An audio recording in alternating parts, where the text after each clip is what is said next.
Welcome back to Light the Fuse, your Mission Impossible mainline connection. Charles, how you doing? How you feeling? What's going on inside of you? What are the ocean waves doing today? I feel great, Drew. I'm just bursting with excitement and energy for 2022. Yeah. And this is it. We're here. It's a new year, and we got a lot of exciting things coming up this year. It's going to be pretty awesome. Hopefully there are no more release date shifts. Yeah. Well, today, one particular foil out of the way, out of 2022 completely, which is John Wick Chapter 4. Yes, they announced a new date for it, right? What's the new date? The new date is March 2023. Yeah. Yeah. So that showdown between John Wick and Ethan Hunt is not happening, and I think we're happy that that's the case. Yeah, we don't like to pick favorites. We don't want to choose between our stunt loved ones. Our stunt loving sons. But you had a couple things you wanted to bring up at the top of the show, so I want to hand it on over to you. Well, we did our Ghost Protocol watch party. We did for the 10th anniversary. We did it on Twitter, and I thought it was a resounding success. It was a lot of fun. Did you have fun with this one? I had fun. You and I were Zooming for the first time. We hadn't done that before, so that was fun. It felt like we were together, even though we haven't done one together. Have we ever done one together? I don't think so. No, I don't think so. That did make it a lot more fun. We were able to communicate during the show in a better, more efficient way, and that was a lot of fun. Yeah. And we've done watch parties for all 6 movies now. Yeah. So, if you want to check out those threads, go to the hashtag Mission Watch Party, and you'll find each of the different ones, and we'll post them all in our show notes as well. We'll put each thread. It's a really cool thread for each of the 6 movies where we break down all kinds of behind-the-scenes goodies. It's good stuff. This is what you wanted to bring up at the top of the show? Yeah. Is that okay? No, I think people should check it out, and it got us a lot of new followers, which I thought was great. And it got Christina a lot of followers. Did you see that?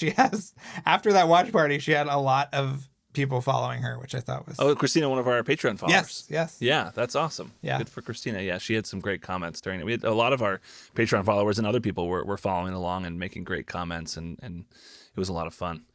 But today we've got Anthony Giacchino, who is the brother of Michael Giacchino, who scored 2 Mission Impossible movies, and he is an Oscar winner last year for documentary short. Now it's a family full of Oscar winners. Both Michael and Anthony have won. And Anthony did behind the scenes stuff for Ghost Protocol. So our Ghost Protocol programming continues into January. Yeah. And you're going to be very happy with what we've got coming up after Anthony as well. And anyway, Anthony, in this interview, we talk about, he a while ago, he sent us an extended version of one of his behind the scenes features. And so we talk about it a little bit in the interview. And it was following these local extras in Prague. And it was pretty fascinating. I don't think we'll be able to share that extended version, but it is on the special features somewhere, right? Just a shorter version? Yes, a shorter version. Yeah. Okay. I think it's on the regular one, although as we've documented painstakingly, there were several home video releases of Ghost Protocol, so... Right. There's was it the Best Buy or Target exclusive bonus disc, which I now have too. For a while, you were the only one with it, but I've got it now too, so you're not special anymore. You're just taking my power away from me, Charles. There was a bonus disc for Best Buy. There was probably a Target exclusive something too, but we don't have that. But yeah, so look for it. It's great. I'm sure somebody's probably put it on YouTube too. Yeah. So yeah, we're excited to have Anthony on the show, and it was great to finally get him on because we were working on it for a while, and then he got waylaid by the Oscars, whatever, this little thing called the Oscars that he had to go win. He had to go win an Oscar, so. We bothered him before he wins an Oscar, and then he wins an Oscar, and then it's harder to bother him. But, we persisted, and yes. And it ended up being perfect. And he was nice enough to make the time. Yeah. Well, before we get into this first part of our Anthony Giacchino episode, I just wanted to give my shout outs, Charles. And I got a new shout out this week, so I'm really... Yes, very exciting. I love pumped. This. Yeah. So this episode is brought to you by Jeremy Dillon and his podcast, My Favorite Album, where each week he talks to a different actor, performer, musician, songwriter about the albums they love and how it's influenced them and their work. So check out that. Charles and I will be on the show at some point, and we're scheduled to record another episode soon. So we've got to figure that out too. Not that our first episode has not aired yet as of this recording. Yeah. Hopefully. We talked about our favorite albums. That was a good chat. What's the deal? Yeah, what's up, Jeremy? What are you doing? This episode is also brought to you by John B., who's been with us for a long time, and we couldn't do the show without him. And this episode is brought to you by a new member of the IMF, Elvis Ripley. Perhaps the coolest name we've ever had on the show. Yeah, that is a pretty badass name. Yeah. Thank you, Elvis. Yeah. That is awesome. Elvis is in the building. Hey, mama. So, without further ado, should we just jump into Anthony and we'll be back afterwards? Yeah, let's do it. Okay.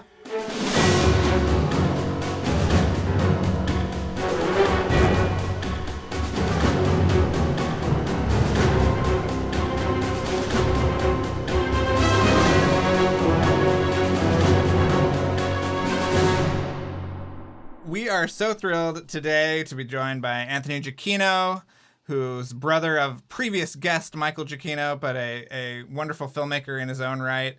And do you want to just talk about what your role was on Mission Impossible Ghost Protocol? Yeah, I was there to document Brad Bird's first live action feature film. Okay. Like the behind the scenes.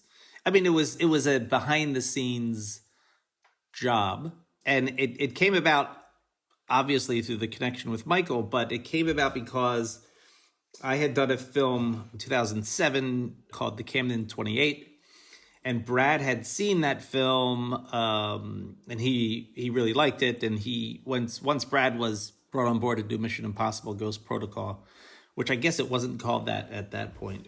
You know, he asked Michael, he says, I need someone to do the behind the scenes. You think Anthony would be interested in it? And I can remember Michael, either it was a phone call or a text coming from me, and it was just like, you have to call me back right now. Because I don't know if it was that urgent that he needed to know, or if that just is like, I take maybe a day or two to respond to things. But he, and I called, he's like, Brad wants you to do the behind the scenes. You want to do it? I was like, oh yeah, that sounds great. But I didn't even know where they were going. I just had no clue that it would end up taking me to, a number of weeks in Dubai, a number of weeks in Prague, and then also in Vancouver. But it was great. So I was like, yeah, this will be fun. And I remember with Paramount, and it was like, okay, so what are you gonna do? Like, what are your behind the scenes features going to be? And there was just a lot of thinking about that. But one of the things that I told them that I did not want to do, I said, I'm not interested. I really don't want to do a sit-down interview with Brad where he's on camera, or a sit-down interview with Tom Cruise where he's on camera, or any of the other people who are in, the film. I would be more interested in just documenting the process itself, Brad's first feature film, and, kind of like a fly on the wall thing, a very sort of verite-centered approach to this. And then I'll just talk to them whenever I can with audio. And they at first I don't think they wanted that, Paramount, or they were just kind of like, wait a minute, what do you mean you're not going to sit them down? We're not going to see them. And I said, no, we'll hear from them. But I think, it was my feeling the audience would just be much more interested in something where you could be on the set as much as you could, as opposed to cutting back to whoever we were talking to. So that was early on. That just is what I wanted to do with it. And I was happy to have done it, that way, because, I then could just embed myself, on the set. And that was a lot of fun. I had a newborn at the time. Well, she was about 10 months old, I guess. My daughter, Stella. And she, they came along, right? So they were in Prague and then in Dubai, so that was just a great part of it. And it was just, I think, exciting to be I had never been on a set like that before. And certainly not on a Mission Impossible. And then with, these giant stars. I remember the first time I met Tom Cruise, we were in Prague, and it was before, because the featurettes, or, they start off where it's like, the first day of, that we're in Prague, and you see him doing the very first shot of the film. but I met him a couple days before that. I don't remember exactly what they were doing, but he kind of showed up and I was hanging around in the background, and then Brad sort of brought me over. And he introduced me to Tom, and Tom says, that's so weird, because I was just like, what is he doing here? Why isn't he like making music or something? And he like, at first thought I was my brother, Michael, and we just chat a little bit. And then I said to him, I said, listen, and I sort of explained how I wanted to do this and sort of just be on set, and I would kind of be around, but would never be in his face. And I said, look, and if there's any time you ever just want me to leave, I'll just disappear. And he's like, well, can you actually disappear? Like you can vanish? Like, into thin air? So he was just like really kind, just funny. And I know everyone like says this all the time, but I mean, like in terms of just the commitment to the work and just, how hard he works was really impressive. Yeah, was really, really impressive. I mean, it's like for real. And, and this is the other thing, what I really don't like about behind the scenes things is when they sort of everyone is tripping over each other to kind of like say how great they are. Oh, the director's the most brilliant, and this person's like, I really did not want to do any of that. But I will say I say this not in that sense. The man is so committed and so professional that it was just really, impressive. Wow. I also like the idea that Tom thinks that if your brother was on set, that he would have like a saxophone or something just on his person playing music on set. Yeah. Well, were there any moments where you were told to get lost? Obviously, I know that this was kind of as all these movies are, they evolve and there's some sort of contentious moments, but were there moments where you were told to sort of scram?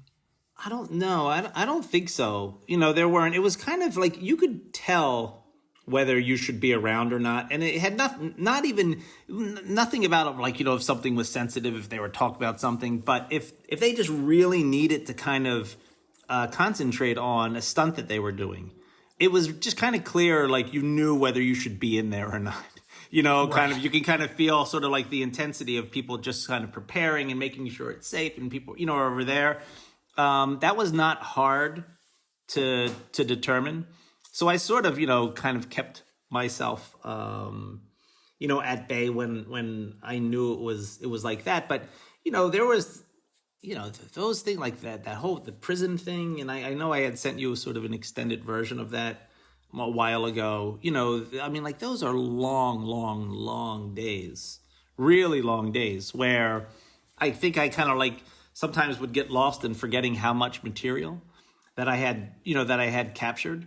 But I could stay as long as I wanted, or, if it didn't seem like it was interesting, the day that I didn't have to be there. I was like kind of left to my own. I didn't have like a handler or anything. I mean, there were certainly things where Brad is like, you have to be here for this because this is going to be great. Right. And we sort of pinpointed and found specific things, but there was nothing where it was just like, hey, get out of here. I don't want a camera in my face. Nobody was like that. Nobody was like that at all. Well, I think Charles and I love going through your footage and finding moments of like deleted scenes or things that, that we've read about or heard about, like seeing Simon get his life cast for the bottom half of his face for the scene where he was going to have the prosthetic tongue. And there's just moments like that are really wonderful that as a deep fan, you can kind of put together. But were there any instances of like either stuff that didn't end up in the final cut or things that didn't make it in that you remember loving or thinking were really cool from your time on set? Well, I mean, we did the original. I'll go back to the prison scene for a second, but the original cut that I handed in to Paramount was like 20 minutes because I ended up befriending and following an extra. Okay. Right. And it was his, to see like, was he actually going to get in a scene right? And he was there. I can't remember how many days. I think we were there for like 4 or 5 days or something like that. But he, every day he would, they'd get there at like 5 a.m, and he wasn't picked. His brother was there also as an extra, and his brother actually got in, so he would like listen and it was interesting because he was trying to sort of play it like he didn't really care. Oh, I'm able to drink tea and whatever. But my point is that I made a 20-minute piece, and I think the one that ends up on the DVD is only like 7. They made us like really cut it down. Like, I don't know. I mean, I know you're asking about the movie, but I would say for some of my stuff, maybe there was less interest in that. But I don't know. That was really, the extras. I think like Brad says it in the piece, at least it might be in the final one that is there, is that, that there are people who make, a living out of this and can make a good living. And I was just interested. Why would someone want to be an extra in a Mission Impossible film? And it ended up he didn't have a job, and he had, been unemployed for a long time. And, I don't know. That's the kind of story that just is more interesting to me. It's like it becomes like it's just not something that you would, I think, expect to see in a behind the scenes, because you think that maybe you're just going to see like, how do they punch people, or how do they, right. do this, which and I just kind of feel like we see that all the time. So maybe from Paramount's point of view, I went too deep into that. They're like, give us 7 minutes, not 20 on an extra, So, but anyway, I think you guys got to see the extended version of that.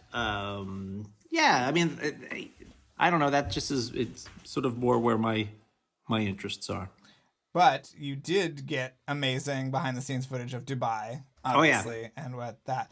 So we love hearing about what the Dubai shoot was like for everyone. So what was it like for you? So, I had said that I was, traveling also with my wife and daughter, Stella. And my wife is originally from Istanbul. So we like transferred through Istanbul, and we saw her family at the airport. Like they came and we actually had dinner at the airport, which is kind of funny. And then we went on to Dubai. And this was, coming out of Prague. And it was kind of clear, like, I think within like 2 days, Paylene, my wife, was like, you know what? I'm going back to Istanbul, because like literally the hotel we were in, which was amazing, beautiful, but it was like in the middle of just nothing. There was nothing. You had to get, the roads were unfinished. They were still sort of like building this part of the city, and what you could do, even though it was November and it was the temperature was good, but the only thing that they, you could go to malls, right? And they have like this amazing aquarium inside. But if you're not on the movie set, and you don't, I guess if you're not like there for business, I guess Dubai could become like, I don't know, not much to do.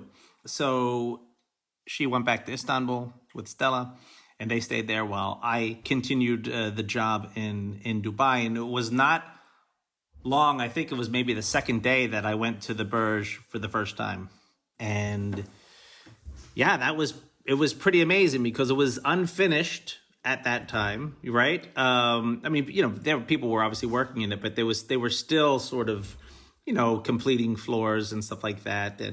And the production was able to get access to those floors. And what was really interesting about that whole thing, and there was a number of days on that building, and with Tom Cruise outside of that building. And again, speaking to sort of the commitment, right, of entertainment and filmmaking, that he put himself out there, which was great, was that, like, that was a space where it was like, just film everything, go, everywhere, because they really wanted to make it clear that he actually did it, that he was out there. Like, there were no tricks involved in that he was really swinging around on that wire outside of that building. So, that was an example of where, when I said that Brad was like, okay, we have to do this, it was just like, you got to be here every day. You got to be here every day. And there's that one scene in the behind the scenes stuff where, I don't know, like you're behind sort of like the camera that's on a crane, and Tom Cruise is outside and he falls and he's like, like I can remember like, Brad like grabbing me. He's like, you have to go over there and get this right now, because I was sort of, I had filmed so much stuff and throwing me over there. And I could credit Brad for that particular shot, making sure that I was standing there for that. But I mean, Dubai was really cool, So I spent, the time up there, and then of course with the car crash, which was a really interesting moment, right? Just to see, that it's just kind of cool that, you realize that all these units are working like at the same time, right? To get this film done. And then if you remember from the piece how, when the car crash, where they're supposed to have the car crash on the bridge, I think it's called the Maidan Bridge, how it didn't actually work the first time they filmed it, right? And to be there, for that, and then it happens 9 days later. How did it not work? Something happened. They're being pulled. The cars were being pulled towards each other, right? On wires. I mean, that's very a simplistic way of saying it. But they were being pulled towards each other, and there was something that it was kind of like, I don't know if it's a catapult or it was a pole on the bottom of one of the cars that was going to help it flip over the other car. Somehow, when they came towards each other, a wire short-circuited, and it didn't trigger the thing that would make it kind of flip over the other one. So they just smashed into each other. And and the thing is, the interesting thing is that the test worked, right? That in the piece that I did, like there was a test, and then a few days later they were actually going to film it. So the test had worked. When they went to film it, it didn't. And then they had to film it, like I think it was like 9 days later, because they had to get new cars. They had to sort of, rework the whole thing and all of that. But that was interesting to see because, you just see all the amount of work that goes into it for like 9 seconds on film, right? It was, it was something to behold, really. I mean, it's like, you imagine everyone was in Prague and then they moved to Dubai. It's like moving an army of people, hundreds of people, right? And just the coordination and, everything that you need to do to prep ahead of there. I mean, for me, I think the reason why I enjoyed doing it so much and maybe went and spoke to people that I didn't normally, that you might not hear from, was because it was all completely brand new for me. I'd never done it before. I'd never been on a set. So I was just sort of, I guess, in a way I was thinking of myself as just an audience member that like, this is a really amazing opportunity. What can I learn about all of these people? Yeah. And you were in the full harness too on in the building, right? With the helmet and tethered to the wall. If you were, depending on how close you were getting to the windows. So if you were within a particular, box, then you had to be, tethered to that. I don't know. I have to be honest with you. I don't know if I ever stepped on the other side of that. Helmets, yes, that was for sure. But there were these red lines that if you were past that, you had to be, tethered in. One of the interesting things that you get to capture in this stuff is Bird's relationship with Steve Jobs, which I thought was really interesting, and him sort of, testing out iPads for the first time and things like that. Can you speak to that and what it was like kind of capturing that? Well, actually, that was his iPhone footage. Oh, wow. Yeah, that was his iPhone footage. And it's funny because if you... I think that at the time, if you watched it, it was kind of clear who he was talking about. But I think that if you showed that to someone today, they might be like, who's Steve? Like they might not have made the connection between, just because the iPads are all over, but it was sort of this brand new thing, right? So that was from his iPhone, videos. I asked him after filming whether he would share them. Everything, he was taking diaries, and the funny thing is that, he was just like, why do you want those? He's like, a lot of the, like, for example, when he was in the Burj in the hotel where he was saying, oh, like, everything is hidden in the walls. Like, where's the bathroom? It's behind this wall. Like he was making those videos for his family, and he was just kind of sending them back to them. which is why it was like a lot of it just as messages, back home. But I thought all of that was valuable because it was part of his process, right? And it would feel like, oh wow, this is really exclusive. You have his video. So that's where that came from. I wasn't on that plane. That was a private plane that they took, from Prague to Dubai. And I was not on that one. If only. Yes. I could talk to Brad pretty much whenever I wanted. But I didn't go on the private planes and stuff. Was there a day on set that like blew your mind? Something that was just like you'd never seen anything like that before? Because you said this is the biggest production you'd been on, right? Yeah, I mean, like, it might sound odd to say, but I just thought like all of those were like really fascinating. When he jumps out of the window, when we're in Prague, we're supposed to be in Moscow.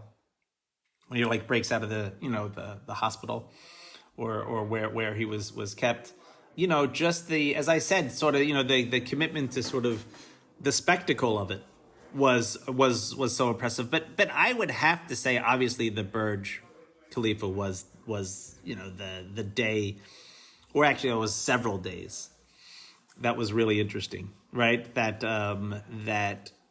really stick with me. I mean, the stuff in Vancouver was interesting, but less so from just my point of view, because you're now in a world of sets and these cavernous spaces where they would just they built stuff, and a lot of films do that, right? So it wasn't like super special. It was interesting to see, and I think building that parking garage was really interesting, and how big that was and how complicated that was. And it's weird to think that it just kind of then was torn down after they made it,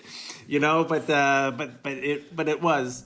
But to answer your question, it would be just being at the Burj Khalifa. But what there was something that I would say, like, about Vancouver. The thing that sticks out to me the most of Vancouver is the last day of filming is when, the last big thing that they did was when it's kind of interesting because they ended, the last thing they filmed was actually, connected to the very first thing they filmed when Tom Cruise came out of the, where he was dressed as the Russian, general, and then he took everything off, and then he's kind of walking around like he's a tourist, right? And then those explosions happen, and and he's running, and then he goes, flying from one of those explosions. Right. So that was the last day, and I was able to get time with Brad to talk with him. Like, he would have downtime maybe during lunch, and I would just sort of run in with him with my tape recorder, and we would just talk about what was going on today, and we would talk about different kinds of things, his favorite action movies, stuff like that. But I was never able to get Tom to like sit down and do something, just because he's kind of just deeply involved in every aspect of the thing. And they kept promising me when we were in Vancouver, no, I think we can get you an hour today, this and that. And the days were just going by, and I'm now looking at the calendars like there's one day left where he's going to be on set. And at this point, you can imagine, like, everybody just wanted to go home. I mean, like, it was just a long process, right? They had been working on this since the previous fall, right? And it was like, I mean, people were so excited just to leave, that major production was over, and I was just like, well, I guess I'm not gonna get him. And they did that stunt, and then that was it. There were like kind of speeches and congratulations, and then his assistant came up to me and said, hey, listen, Tom is going to give you probably about like an hour. He's just going to get changed. You guys can go into the tent. And he sat with me after that. And it was kind of amazing to me, because I knew, like, they were ready to go. They wanted to get out of there. Like, the filming was over, but he made the time. Like, he had kind of promised that he would do that. And we sat, and we were able to kind of look back on, like, everything, and especially there. And then, so that was one moment of generosity, which I thought was really great on that last day. This was like the last thing he did was sitting down with me, and it was really just the two of us and my tape recorder. And then as we were editing the material, we were getting close to finishing the stuff, and that's when you realize that he needs to talk about this, or we need a little bit of this. That a couple weeks before I handed in the final material, may have even been like days, I was able to visit him at his house to get some pickup stuff that I needed from him. And I showed up at his house. He wasn't there. I think he was at Paramount. But then he came home and he was like, hey, I want to eat dinner. Do you want to eat with me? And I was like, listen, I only need to be here for like maybe 30 minutes. I don't want to, get in the way of your dinner and stuff like that. We don't have to make a thing. He's like, listen, I'm not going to eat unless you eat. So what do you say? And I was like, okay, all right, I'll eat with you. So we waited, and then, and we kind of sat down and we watched some of the stuff that I had done, on it. I brought the material, and then we ate, and then he sat down for like another half an hour. And we kind of like plugged in things that we still needed to talk about, to make that stuff. What did you eat? What did I eat? It was some kind of pasta with meat. I don't remember exactly what it was. Yeah. I don't think of Cruz ever ingesting a carb. So that's interesting. Yes, it was pasta with meat. It was some kind of meat sauce or something like that. Yeah. It was good. We heard recently that he indulges sometimes in a Diet Coke. And a Diet Coke. I think maybe M&Ms too. I don't want to spread rumors. I think I may have seen him eat some peanut M&Ms on set, but whoa! But you okay. can't. Right. You can't quote me on that. I think it was sort of at the craft table. He was sort of like chatting with somebody, but I don't have photographic evidence of that. But I think that's what he was eating. Yes, that was the one thing he said. Cut it from the documentary. Yes, take out me eating no M&Ms. M&Ms. Yeah. Yes, for sure. But that was so those are sort of like, again, I think it just speaks to the commitment and I think of his understanding that like every level of this process is important, including sort of what we're going to show people after they've seen the film about what it was like making the film. And I think that just is important to him, the filmmaking process as well.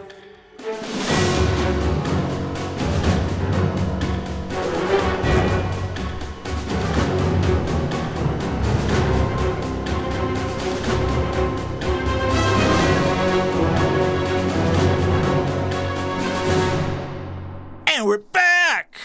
Charles, how you feeling after that? I feel great. That was a lot of fun. Anthony was a joy to talk to. Yeah, how do you feel? I feel great. I mean, I feel like we won't rest until we've talked to every member of the Giacchino empire. Michael's son. Are there other family Licorice... members out there that we need to who are bound to win Oscars as well? I mean, his son is in Licorice Pizza. Give him an Oscar now. That's right. Cut to the chase, Yeah, I remember in the credits I was looking at, because there's so many names of Paul Thomas Anderson's family and Maya Rudolph's family. And then I saw a Giacchino in there, and I was like, could that be? And then I think Michael tweeted about it, right? Yeah. Was it Michael's son? Yeah. Yeah. That's pretty cool. Pretty funny. Yeah, so we won't rest until we've talked to every Giacchino available. So yeah, and it was great to hear about peanut M&Ms from Anthony. The Tom, he indulges. He thinks he saw Cruz eating peanut M&Ms on set once, maybe. No confirmation. No, none whatsoever. Obviously, you can listen to Charles and myself talk about Tom's cake that he sends people over on the Patreon. Yes. So I want to just give that a quick shout out to go sign up at patreon.com/LightTheFuse. Yeah, we ate the cake. It was not given to us by Cruz, but we went and sought it out. We found it. We got it. Yeah. I didn't know the cake was so close to where we live. And now that adds a sort of tempting dimension. Yes, it does. But anyway, what else, Charles? People have to sign up for the Patreon. They got to come back next week for part 2 of our interview. Yes, and we've got more Ghost Protocol. We got some cast members coming up that I think we've maybe revealed already, but very excited to have some of those people a couple of guys who are smaller roles in Ghost Protocol coming up after Anthony Giacchino, so you got to come back for that as well. But, check out our show notes on the website, lightthefusepodcast.com, in the episode guide, or head over to the merch section, and that will link you to our TeePublic page where you can buy a shirt or a mask or a magnet or a sticker, show your support for the show, and a few of those dollars go to help put this show together, so that's helpful as well. And follow us on social media at LightTheFusePod. And like Drew said, sign up for the Patreon. Support the show, patreon.com/LightTheFuse. Cool. Well, we will be back next week with part 2 of Anthony Giacchino. So until then, that's it for us.